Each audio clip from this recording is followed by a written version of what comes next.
I began to have philosophical doubts when I was studying philosophy as a seminarist at the English College in Rome. I was being taught scholastic philosophy of a kind that I found totally unattractive and in part incredible. When I moved on to the second part of the seminary course of theology, oddly enough, the doubts cleared up for a while. I became absolutely fascinated by St. Augustine's teaching on grace and free will.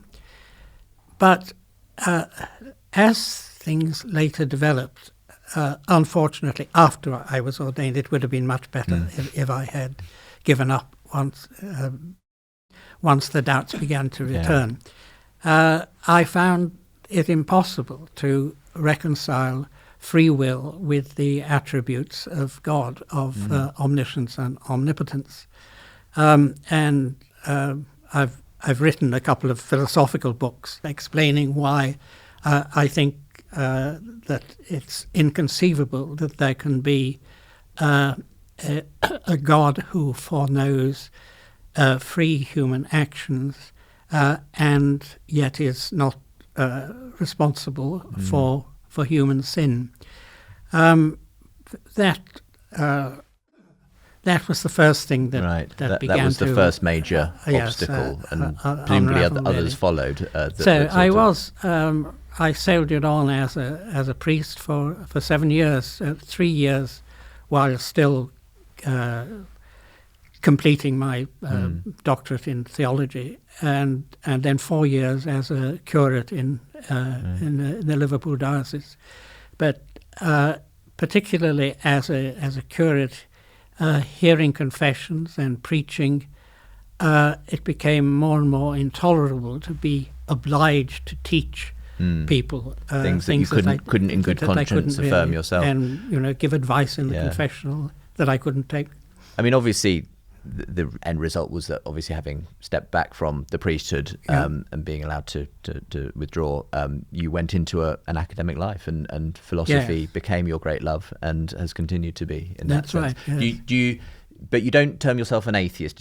Is there still a kind of a window of possibility for you in that sense that there is? Yes, I don't. I'm not an atheist. I don't believe in the God of traditional Christianity, but I don't want to say that there's no conceivable being that mightn't be. I do want to come back to a fascinating discussion you chaired several years ago between Richard Dawkins and Rowan Williams in Oxford, but we'll come to that.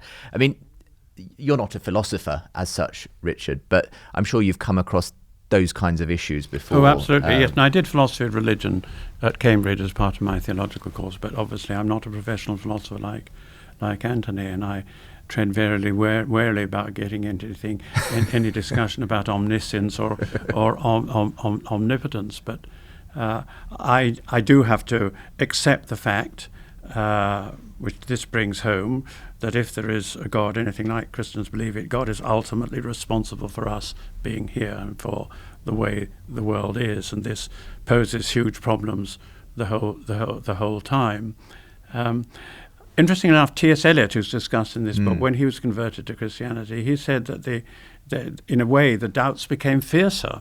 And he thought it was a mark of mature faith that you held your faith even when these were very, very, very sharp. So even though one remains a believer, one is daily conscious of the case against. Every time you look at a tsunami, for example, which was the last one, you say, God, my God, where are you in all this? And it strikes me that much of the literature you mention in your book, Haunted by Christ, is essentially people working out their salvation.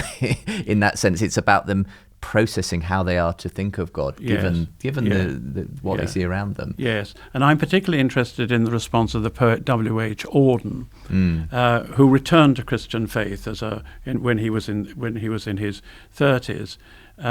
He wrote a wonderful poem which begins about shaking your hand in anger and despair against the sky, and all you hear is the command, bless what there is for being, for what else is there.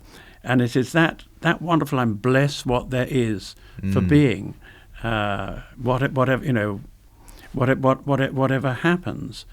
So one of my answers in my birthday book, Haunted with Christ, is one able to bless God for one's own being, and that's a good place to start. Yes. You can only answer that question for yourself. You can't answer it for anybody else. For more conversations between Christians and skeptics, subscribe to the Unbelievable podcast. And for more updates and bonus content, sign up to the Unbelievable newsletter.